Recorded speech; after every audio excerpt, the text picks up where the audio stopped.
with Professor Dr. Marin Collat. He works with Bicon, so would you like to introduce yourself first? Yeah, I'm Mauro Marin Collat.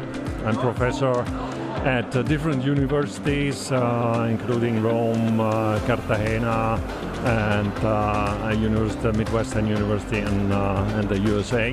And I'm taking care of the clinical development of this implant system, which is an implant system existing for almost 40 years. It was born in the late 70s as a military implant and then officially sold in 1985 to the public.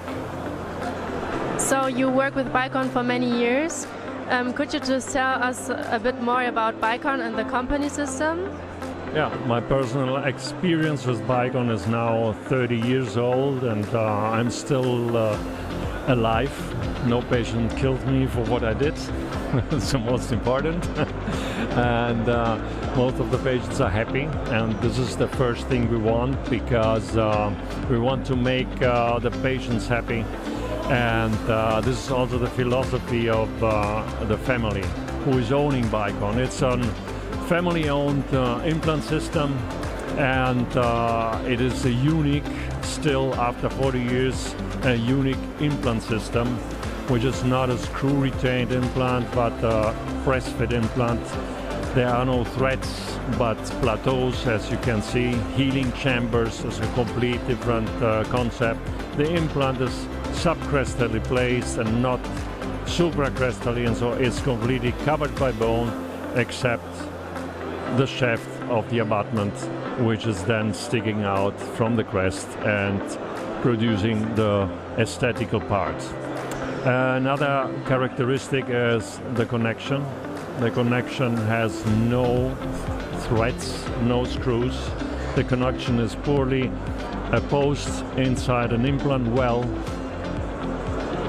Be tapped into the well, but not because mechanically you want to tap it deeper, but it's a cold welding system. That means the tapping is only there to break the oxidized layers of the two surfaces of the same metal and making it as a cold welding system.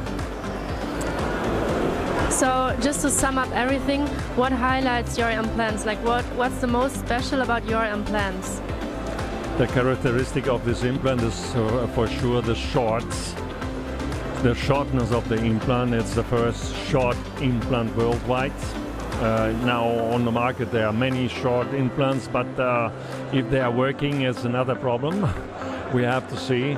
The important is that short implant was born as a short implant because of the characteristics of the anatomy and the geometry of the implant. It's an implant which, I repeat it once again, it's a subcrestally placed implant, and it makes it completely different to other implants, even if we're working very short, because also the surface, the implant's bone surface is much bigger because of that healing chambers.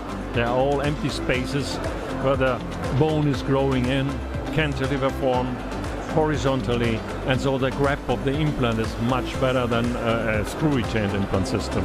So how long does it take actually to heal, so you can like put the tooth on top of the implant? Usually it takes a few weeks, right? Yeah, it depends always on the bone quality you find, and so it can be between 2 months and 6 months, depending on the bone quality.